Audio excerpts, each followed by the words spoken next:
اور اپنی اس پوری زندگی میں بڑے اتار چڑھاؤ دیکھے یہاں پر۔ جمعیت علماء اسلام کا جو بنیادی ہدف ہے وہ فرقواریت کی نفی۔ فرقواریت بہی معنی کہ اب ہم کسی کا اختلاف تو دور نہیں کر سکتے، لیکن اختلاف میں نرمی پیدا کرنا اور اس کے لیے مثبت رویوں کو اختیار کرنا یہ تو ہمارے بس میں۔ چنانچہ مجھے یاد ہے غالباً وہ اس زمانے میں جنرل فضل حق صاحب گورنر تھے اور یہاں پر کمشنر بنو کے تھے حمید خان صاحب۔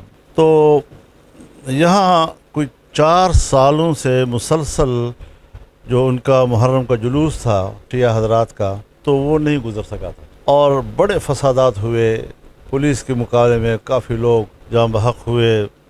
تو مجھے انہوں نے اپروچ کیا کہ بھائی اس کو طے کرنا ہے اس مسئلے۔ اب میں حیران، نہ میرا کوئی تجربہ، کس سے بات کریں گے کس سے نہیں۔ تو بہرحال اس وقت مولانا عبدالقدوس صاحب، مولانا عبدالسلام صاحب، چودھری شریف صاحب تو ابھی بھی حیات ہیں، یہ جو ہمارے جماعت کے لوگ تھے اور سنی بورڈ میں تھے، میں نے ان کو بلا لیا۔ میں نے ان سے کہا اس طرح کی ایک انہوں نے ریکویسٹ کی ہے تو ہم کیا رد عمل دیں اس کے اوپر، آپ کیا کچھ کر سکتے ہیں۔ تو انہوں نے کہا اب ہمیں پھر تھوڑا موقع دیں تاکہ ہم ایک مجموعی ماحول بنا لیں، مشاورت کر لیں، تو انشاءاللہ سب دوست مانیں گے اس بات کو۔ وہ الحمدللہ سب دوستوں نے اس پہ اتفاق کیا۔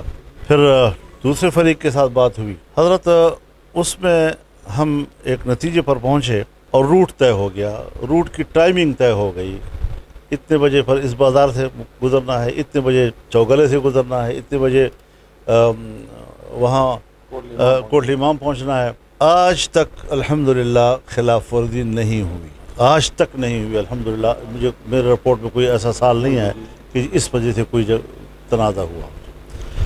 اس کے بعد یہ جو سپاہی صحابہ کا ایک عنصر اور پھر اس کے بعد یہ فرقواریت اور روزانہ 5-5 6 لاشیں گرتی تھی، تو بہت سے لوگ میرے پاس آئے، خاص طور پر علیہ تشیع آئے میرے پاس۔ انہوں نے کہا جی کہ اس مسئلے کو آپ حل کرائیں۔ میں نے پھر بلایا ان کو، کیا نام تھا ان کا وہ دین پور والے بلوچ کا، رؤف، ہاں رؤف بلوچ، جی رؤف بلوچ کو میں نے بلایا۔ انہوں نے حضرت بڑا، میں حالانکہ ان سے ڈر رہا تھا کہ وہ سخت گیر ہیں، تو انہوں نے بڑا مثبت رویہ اختیار کیا اور کہا جیسے آپ چاہیں گے، ہمارا مکمل تعاون آپ کو حاصل۔ پھر دونوں کے موقف سننا، کچھ وقت لگنا، بہرحال 2-3 مہینے لگ گئے اس میں، لیکن ہم نے یہاں پر ایک فارمولہ بنایا۔ اس فارمولے کے تحت اس زمانے میں اگر آپ کو یاد ہو، ہمارے ڈیرے کی طرف سے MP تھے خلیفہ عبدالقیوم، اور ادھر سے شیعہ حضرات کی طرف سے مرید کاظم صاحب تھے جی، تو ان کو ہم نے اس نظام کا سرپرست بنایا، دونوں کو، دونوں طرف سے ضامنوں کا تعین کیا۔ پھر کمشنر صاحب، ڈپٹی کمشنر، IG، SP، سارے اور دونوں فریق ایک جگہ ہی بیٹھے ہوئے تھے جی۔ وہ سارا معاہدہ ہم نے ان کو منوایا۔ کمشنر صاحب مجھے کہنے لگے کہ یہ آپ نے منوایا کیسے؟ میں نے کہا بس اللہ کی طرف سے دل میں خدا نے بات ڈالی، میں کیا زور چلتا تھا، لیکن انہوں نے ہماری عزت کی، ان کو اللہ عزت دیجیے۔ حضرت آج تک اس کے بعد، اور ہاں ہوا کیا جی، میں عصر کے بعد مغرب سے پہلے پریس کانفرنس کر رہا تھا، تو یہ لائیو دیکھ رہے تھے پورا شہر جی۔ مغرب کے وقت جب دکانیں بند ہو جاتی تھیں اور لوگ گھروں میں جاتے تھے، اس دن مغرب کے وقت لوگ نکل آئے جی، اور رات دیر تک جشن مناتے رہے جی، پورا بازار بھر گیا لوگوں سے، اور خدا نے کرم کیا۔ قتل تو یقیناً شہر میں ادھر ادھر ہوئے ہوں گے، لیکن وہ شیعہ سنی کی بنیاد پر نہیں ہے، ایک بھی اس کے ابھی تک مثال نہیں آئی، اور الحمدللہ ابھی تک اس پہ استقامت ہے۔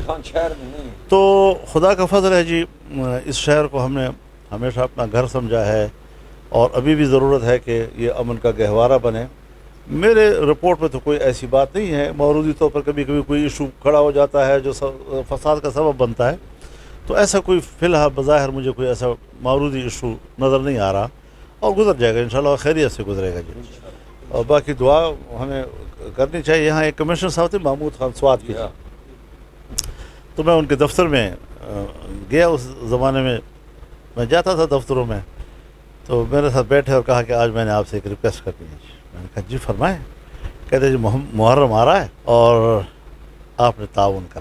میں نے کہا محمود خان آپ سوات سے آئے ہیں، ڈیرہ میرا گھر ہے، میرے گھر کو جب آگ لگے گی تو میں آپ سے تعاون مانگوں گا یا تم مجھ سے تعاون مانگو گے؟ بعد میں کسی وقت مجھے ملا، انہوں نے کہا جی آپ کا وہ جملہ میں کوٹ کرتا ہوں جی، کہ انہوں نے کہا اس طرح سوچنا چاہیے۔ میں نے کہا یہ میرا گھر ہے، اگر یہاں پر فساد ہو جاتا ہے کون جلے گا؟ ہم ہی جلیں گے نا اس کے اندر۔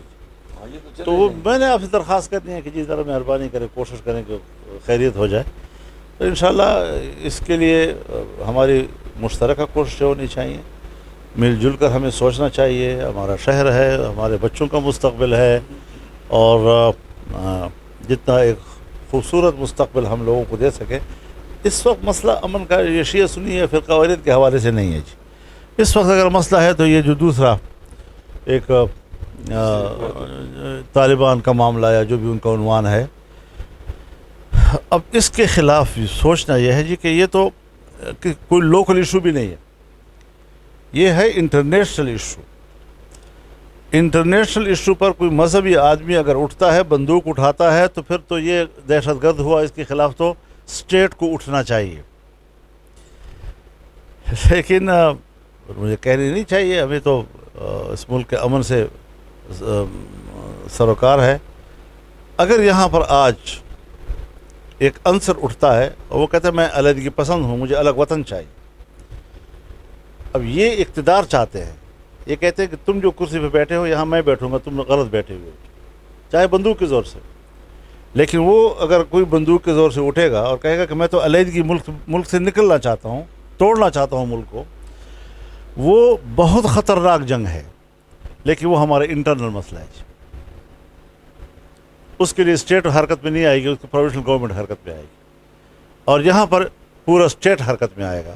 تو یہ جو ہم ترجیحات ہماری جو ہیں وہ ترجیحات ہی غلط ہے ہماری. ہم نے آج تک یہ تعین نہیں کیا کہ اقتدار کی جنگ کون لڑ رہا ہے، نظریے کی جنگ کون لڑ رہا ہے، علیحدگی کی جنگ کون لڑ رہا ہے، اور اس میں ہم نے پرائیورٹی طے کرنی ہے.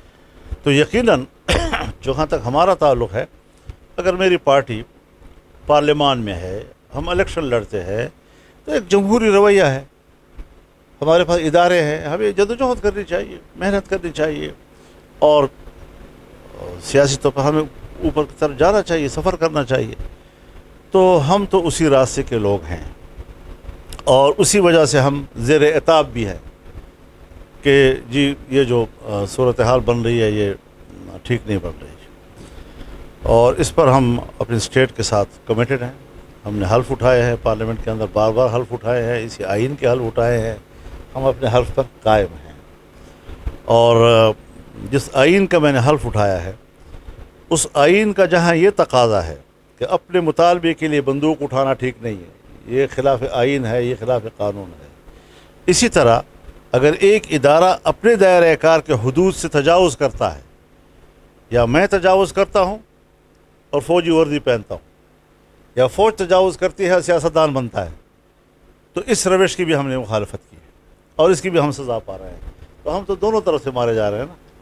لہذا ہمارے لیے دعا کریں. ہم بڑی مشکل پگڈنڈی پہ سفر کر رہے ہیں لیکن ہم سمجھتے ہیں کہ ہم صحیح راستے پہ ہیں.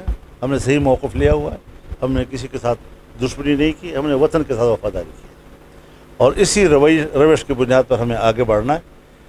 انشاءاللہ مشاورت کا یہ عمل اگر آپ حضرات نے شروع کیا ہے تو میں تو اس کو بڑا مبارک سمجھتا ہوں. اس میں مزید بھی اضافہ کیا جا سکتا ہے، اور لوگ بھی اس میں شریک کیے جا سکتے ہیں. اور آپ کو آئندہ کے لیے اس طرح کی بیٹھک اس پر پیش کی آپ کو دعوت دیتا ہوں. انشاءاللہ ہم بیٹھیں گے اور گپ شپ لگائیں گے، ذرا کھلے ڈولی گپ شپ لگائیں گے، تاکہ ریزرویشنز نہیں ہونی چاہیے اس میں. پھر اب اپنے گھر کے لوگ ہیں، آپس میں تو بولیں گے، انشاءاللہ آپس میں باتیں کریں گے، تعارف بھی ہوتا رہے گا. اور کسی زمانے میں تو حضرت میں محلے جتنے ہمارے معززین اور سب کو جانتا تھا. اب یہ ہے کہ رابطہ وہ نہیں رہا جو اس زمانے میں تھا. گھر سے بھی نہیں نکل گھر سے نہیں نکل سکتے جی. روزہ لیٹر آ جاتا ہے، آپ مت نکلے جی. تو وہ رابطہ ہی ہمارا ختم کر دیا. میں گاؤں میں جاتا تھا، میرا پورا ڈیرہ اسماعیل خان اور ٹانگ کا کوئی ایک گاؤں ایسا نہیں ہوگا جیسے میں پہنچاؤں جی. تو آج یہ صورتحال ہے کہ ہم گھر سے باہر نہیں نکل سکتے جی. کیوں؟ اس کی وجوہات تلاش کرنی چاہیے، ان کے اسباب تلاش کرنے چاہیے. ہم اس کے گناہ گار ہیں یا اسٹیٹ اس کا گناہ گار ہے؟ اس کا جائزہ لینا چاہیے. ہمیں حقیقت پسندانہ بنیادوں پر اس پر غور کرنا چاہیے، اور پھر جا کر ہم بیٹھے اس بات پر کہ بھئی مشکل کہاں سے ہے جی، اور مشکل کے جو عناصر ہیں اس کا جو تعین آپ نے کیا ہے کہ واقعی وہ عناصر ہے، یا ہم غلط عناصر کو چن کے یہ اسٹیٹ کو ان کے خلاف جو ہے متحرک کر رہے ہیں. تو یہ ساری وہ چیزیں ہیں جو قابل بحث ہیں. ڈیبیٹیبل ہیں اور ہم ان پر اچھی گفتگو کر سکتے ہیں، ایک دوسرے کو اچھی معلومات فراہم کر سکتے ہیں. تو اللہ تعالیٰ اس محفل کو تر و تازہ رکھے اور انشاءاللہ یہ سلسلہ خدا کرے جاری رہے. انشاءاللہ پھر بیٹھیں گے آپ کے ساتھ